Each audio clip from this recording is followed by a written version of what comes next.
we were feeling pretty strong. Like, we're feeling pretty good. Our times were good, and the Olympics just went the wrong way for us.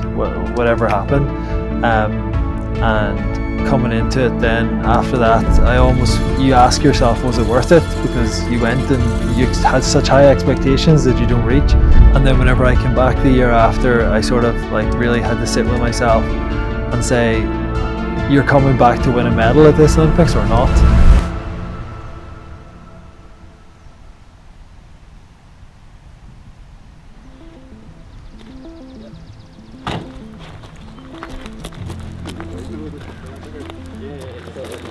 My name is Philip Doyle. I'm one of the Irish national team rowers, specifically men's double sculls from the Tokyo and the Paris Olympics. So I had never heard of rowing until I went to college. Like, had never really watched rowing or had anything to do with rowing. It was just off the back of the 2012 Olympics that I kind of came to Queen's University in Belfast. Defeat champion in the lightweight double, Phil Doyle took that bronze. And Ireland, can they hang on to silver? This must seem a bit like deja vu for the Irish. The Irish settle for bronze again.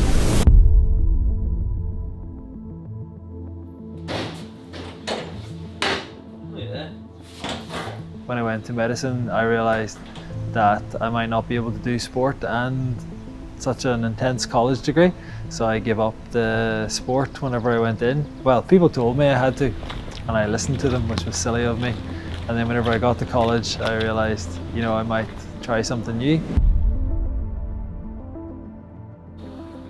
This is a different day for you here now. This is very rare.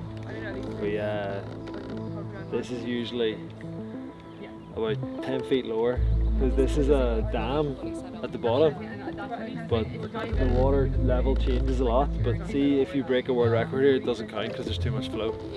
So the hip injury is still ongoing, so we're going to try and go out in the water for a while just to see what it feels like again. It's been at least 7 months since I've been in a rowing boat. Yesterday you might have need something on the box. Yeah.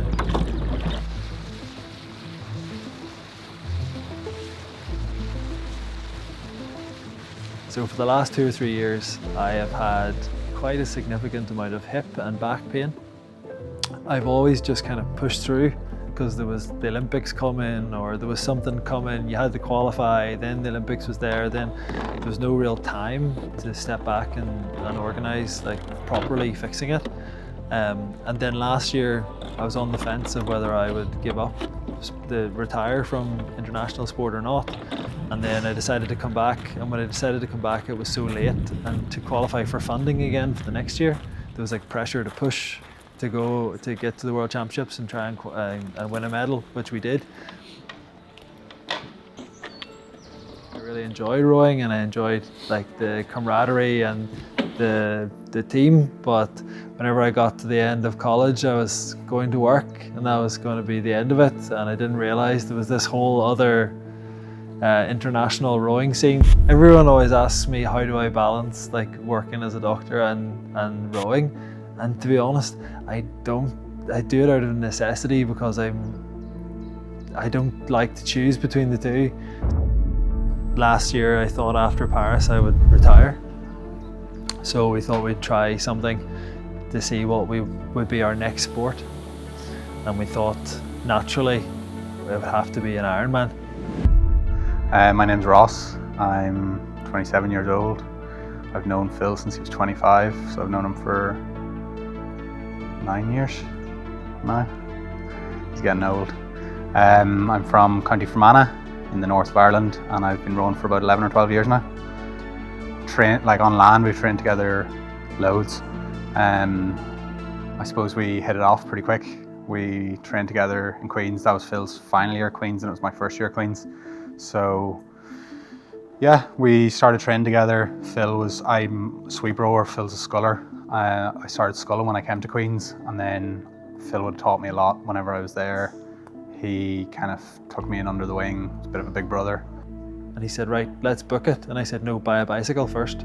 Because you're going to book the ticket, which is like 400 euros, and then you're going to have to buy a bicycle, which is like 2,000-3,000 euros. So on camp, we were in camp in Italy, and he got his laptop out, bought the bicycle. He had been looking at a bike, he bought the bike, and then I said, right, I'll buy the Ironman ticket. And then that was it. So we regretted it so much, all the way up until the Ironman. The first climb, maybe only 5 or 6k into the race, I was cycling up and I see this Team Ireland water bottle in a bottle cage. I was thinking, oh, I didn't realise there's other Olympians doing it. And then I look up and it's Phil, and I was thinking, how am I catching him so soon? And then he said that he was struggling, so I said, right, I've got to go here because I know he's a fast runner.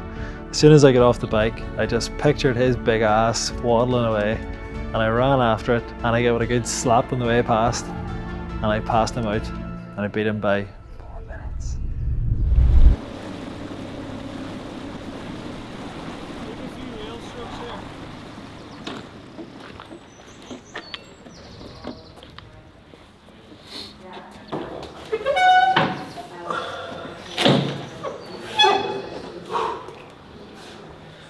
That's the scary part of the day done.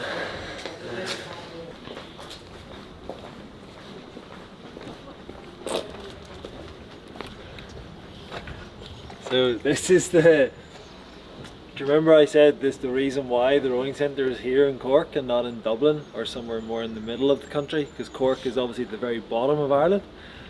It's because of this guy. He showed up to the meeting and he said, I've already started the building, lads, so don't worry about it, it's going to be in Cork.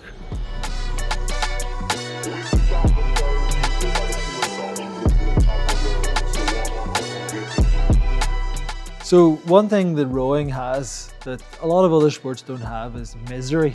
People love Zwift. They love that to get together, to race each other online.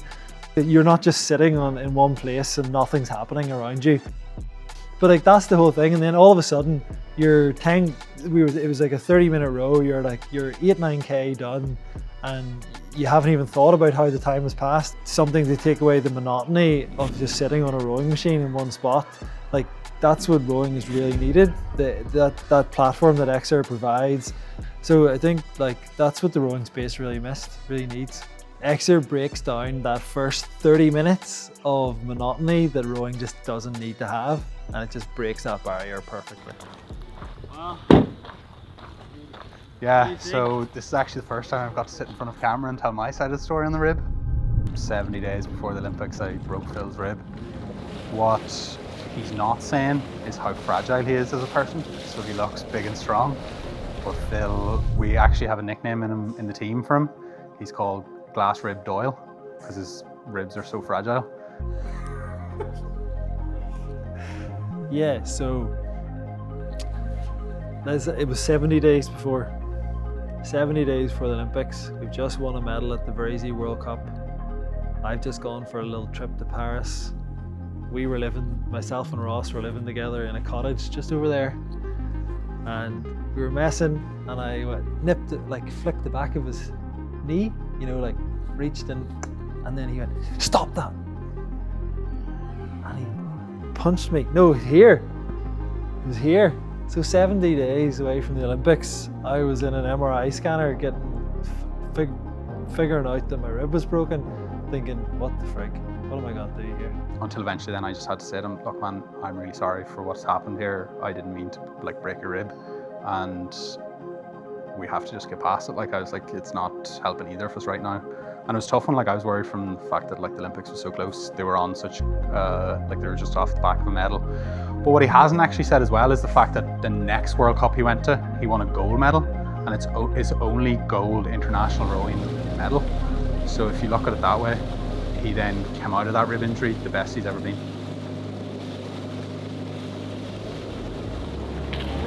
I think the next best thing, everyone had ice baths, now they're getting saunas. I don't know what's going to be next. Hyperbaric chambers probably. Right, ready. So a big part of the training is refueling, and it's always important to. We are good cooks, but sometimes after training you're just too tired. So it's nice to have takeaway. Catsuit, that's Ross. Every winter I like to get back home up north to technically part of the United Kingdom, but also part of the island of Ireland, which is why I row for Ireland. And I have my family there, the girlfriend there, friends there. I have friends here too, but friends from university, from school, from life, and it's nice to get home. That opportunity to spend the Christmas period with them, even though it would be nice to spend summer with them too, but at least if you get some months every year, it's nice. So the next 2 years is going to be pretty interesting. Qualify for the boat for LA and then try to get used to doing 1500 meters, which is a much different distance, a lot more power based, which is why we need to get the hip fixed and get the weights moving again, try and build a little bit of muscle around that area and get back and going. But who knows what's going to happen over the next few years. There's too many ifs. With all the injuries and the time and trying to balance medicine and rowing, we'll have to see how things go over the next year.